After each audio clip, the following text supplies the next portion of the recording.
Hi, I'm just here with your 2011 Polaris RZR800S, and I'm just going to go over the checkover items with you. We're just going to concentrate on the things that that need further attention, and we're just going to skip over the items that aren't important for this moment. So anyway, some of this will be just talking, and other parts of it won't be. So I pulled the dipstick on your oil. Oil in the bike. There's your dipstick down in here beside the clutch cover.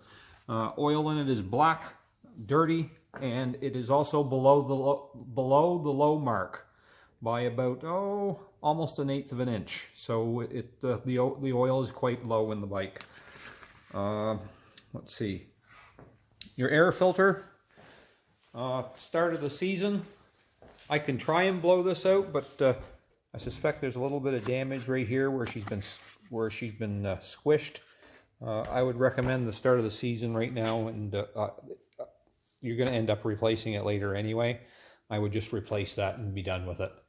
Your air box needs cleaned out, so you can see the inside of your air box. They are going to get dusty. There's not a lot you can do that way, but definitely I can wipe that out for you and make it a little bit better for right now.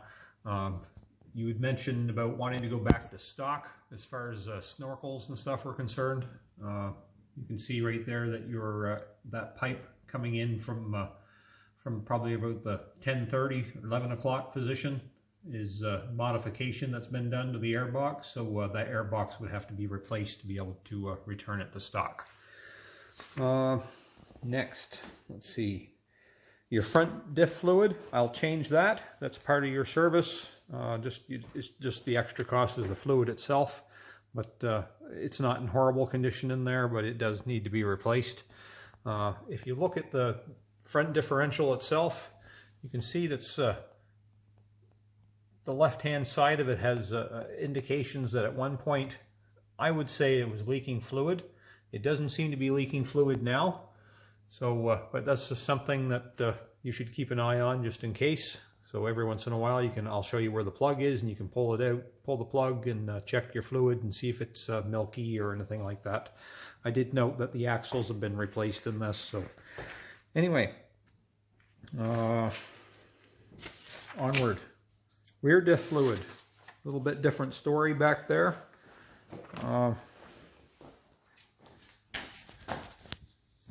I just checked this as part of this service, but that definitely needs to be replaced. And if we take the little plug out, and I take my little makeshift dipstick that I have, which is just a zip tie, you're going to see what it looks like. So that's your rear diff fluid, and you can see that it should be a nice amber color, sort of like beer. That is milk. That's water and dirt contamination. So that needs to be replaced.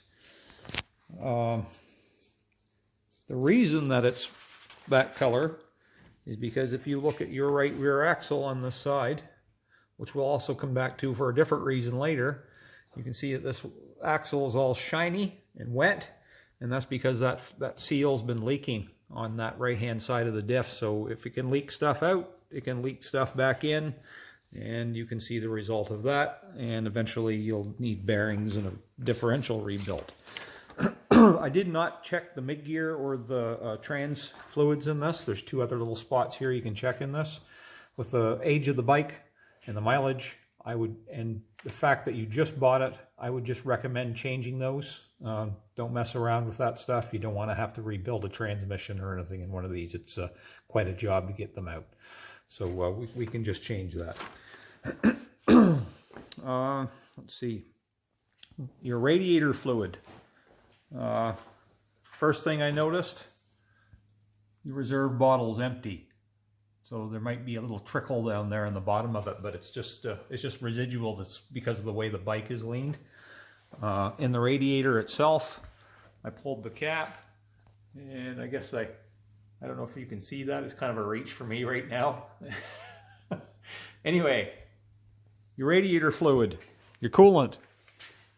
So up here is the top of your radiator, your fluid is way down here. So for some reason, this radiator is only half full of fluid. So what I'm going to recommend to you is that we do a pressure test of the system and try and find out where all that fluid's been going. I'll also have to, so it's kind of a step forward and 2 steps back to get started with, because I'll have to top the coolant system up. I'll run the bike. I'll do a pressure test on it. I want to make sure the fan works the way it's supposed to, which is normally part of the service anyway, but this particular instance I have to actually add to the radiator to be able to even safely test it. I wouldn't want to run it and let it set for any length of time without the coolant system being full of fluid. So we'll have to do that, and I recommend, like I said, I'll have to pressure test it and see if you have any leaks anywhere, and just try to get an idea why that is half full of coolant, which definitely affects how the engine will run, because the engine has been running quite hot, I would say, by the looks of that.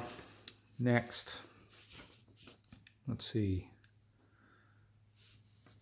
Also, after pressure testing it, if there's no leaks, everything is good, I would recommend dropping the fluid out of it and putting all new coolant in it so it's all fresh, because it does. You are supposed to have that changed every once in a while, every 2 or 3 years. Next, load tested your battery up here. Battery's in good shape.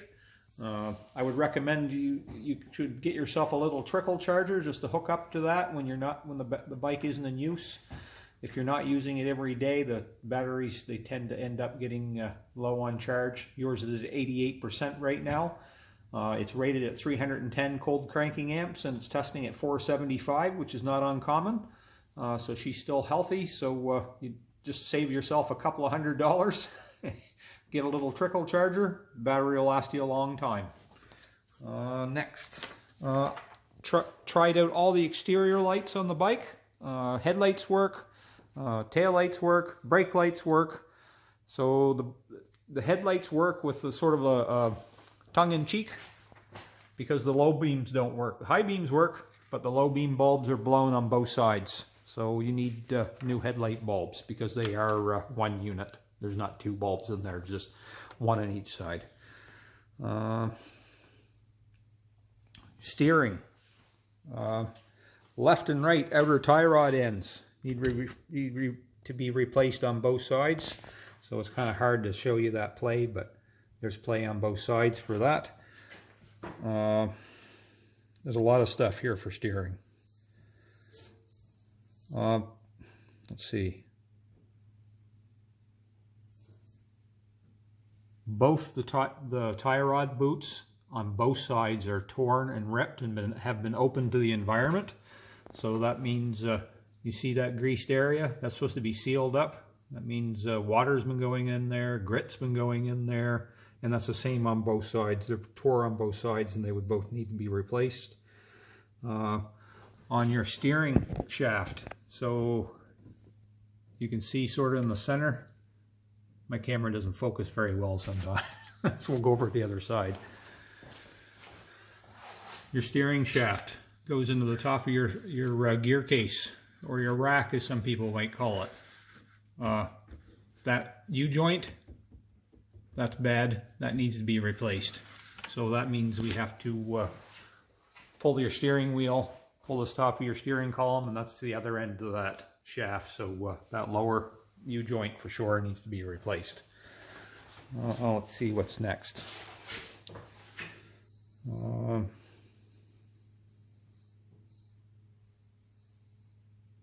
Your steering rack itself, I hate to say this to you, but that's your steering rack. And I put my little, I have a little doctor's stethoscope that I used. It doesn't have a end on it for listening to heartbeats. It's made for listening to bearing noises and engines and stuff. And what I'm hearing is the bearings in the steering rack. And as far as I know, you can't replace those. That is a sealed unit. So that would mean that you need a steering rack as well. That's wore out. Sorry I'm so slow here. I keep losing my place. So now we're going to go to suspension. Left and right rear inner suspension bushings and sleeves on both sides. And I think there was one side here that was worse than the other. So that's that play in that upper A-arm. I think the ones on the outers are okay. But the upper and the lower on the inner A-arms, inner control arms, not as bad on the left side, but they still have play in them. They almost feel like, to be honest, they almost feel like they've been over tightened as well on that side. But anyway, that's definitely something that needs to be done. Let's see. Excuse me. Your left rear shock and your left front shock are both seeping fluid. The front one's probably a little bit worse than the back one is, because it just looks a little bit wetter to me. Not a lot more, but a little bit. So that's something else too that eventually that'll have to be addressed, and you'll just notice that the suspension gets worse and worse. I'd have to look up and see if they can be rebuilt or not. Sometimes you can rebuild them. Sometimes you just have to buy a new shock, and it's not worth rebuilding them, kind of thing. So that's something you could sort of go along with for a little while yet. I wouldn't jump right out to have the shocks rebuilt. It's not the worst problem on the bike right now. Let's see. Your right front upper ball joint needs to be replaced. There's a lot of play in that. That's up here on this side. And I don't know if I can show you that. Sometimes I can grab a hold of that bottom of the A-arm, so you might be able to see that joint. So if you can see if you see the hub, so you see the knuckle moving individual from the A-arm, sort of getting closer to it. It's not supposed to do that. That's that ball joint. It needs to be replaced. Same issue on the front end as on the back end. You have play on your inner A-arms. You can see quite a bit more. Things are falling down. Quite a bit more on the lower ones than the upper ones. I'd recommend right now doing the lower ones on both sides. And that's the same over here. That stuff doesn't get better by itself. It just gets worse. Excuse me, little frog in my throat, and it starts to affect other things as well.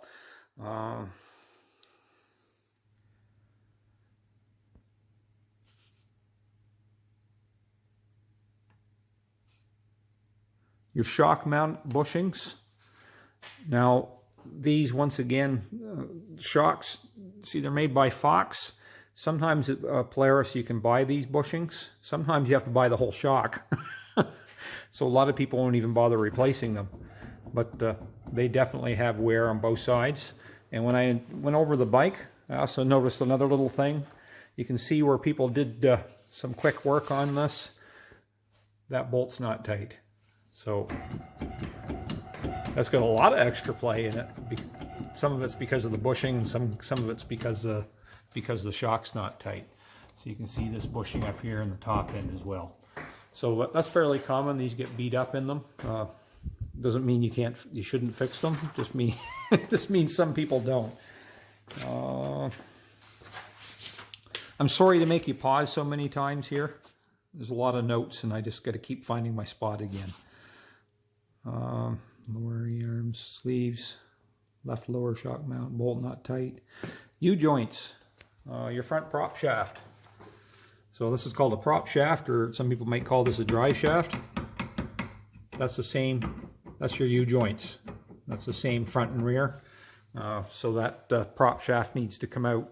And when we do that, we actually you have to remove that clutch cover to be able to do that. So that's something where, if you'd like, at that point, we can do an inspection on the on the clutches and the belt at the same time. But that prop shaft for sure needs to have new U-joints put in it. All 4 wheel bearings, not just the back ones, need to be replaced. So I felt play on these ones, and a lot of play on the back ones. You can see that as the axle moves individual from the hub, and it shouldn't do that. You also notice that there's a hole here. That's supposed to have a cotter pin in it, and it doesn't. These are brand new axles. Somebody just put these in. They don't even have rust on the nuts yet, and they definitely don't have cotter pins in them. So that's something else that you might want to think about. Next, your right rear axle. Simply put, it needs to be replaced. I left it turned so you can sort of see it. Maybe you can see this in the video. It's kind of hard with the spring there. That axle's bent. This is what it's supposed to look like. So you can see the way it sort of goes in a straight line down to there. On this side, you can see that she has a little bit of a curve. Also, I would say that to me, it seems like this CV joint possibly is damaged, because when you turn this, the axle's going up and down. It seems like the joint's damaged. So that is probably why the seal is leaking up in here, because the whole inner splined end is pivoting up and down, trying to as the axle is turning. So that axle needs to be replaced. Seal needs to be replaced. All the wheel bearing, both the wheel bearings on the back end need to be replaced. You knew that anyway. Oddly enough, your brake pads are in good shape. However, the brake fluid itself is very brown. Brown means water contamination, because brown is what happens when you put, well, you picture nails in a bucket of water. So your brake fluid is actually vented to atmosphere through your cap. They breathe, and over a period of time, brake fluid absorbs moisture out of the air. And that's why every so often you're supposed to drain it out and put new fluid in, because it becomes contaminated. And when you get enough moisture content in there for a long enough period of time, you start running into problems with seized brake calipers and things like that. This thing starts sticking and not working the way they're supposed to. So I recommend that at this time, new bike, we can drain all that out and put all new fresh fluid in. So try to save your brakes for as long as we can. The brake pads all themselves are all in good shape. I didn't see any problems with those. And yeah, I didn't see any problems with any of the brake pads on the front or the rear of the bike. Next, last couple of things. I think your gear position indicator is not working on your display. So you have, it's indicating park, it's indicating reverse, but it's not indicating neutral, high, or low. So that's something else that that would have to be diagnosed to figure out why that's doing that. Next, I did spool your winch to see if it actually worked, and it does. I'm hoping that you already know that the winch works, but it has no cable. There's no cable, no hook. More than likely, whoever had this bike that took other accessories off it before they decided to sell it, most likely they had a poly rope on it, so they removed that and they took the cable and the rope along with them. Anyway, let's see. I think that's pretty much it. They went through everything. She needs a fair amount of work. Like I said, the air box would have to be replaced to start getting your snorkel stuff so you're back to stock. Myself, I would concentrate more on the other mechanical issues that you have at this time and not worry about that for the time being. That's something you can always do at a later date. And that's it. I'm sure we'll be talking soon, and I'm very sorry the video is so long. It was a long list. Anyway, I just wanted to make sure you saw all this stuff firsthand and I'm sure we'll talk about it, and I'll do some pricing up for you so you have an idea of what everything's going to cost to put back into shape. Thanks, and have a great day.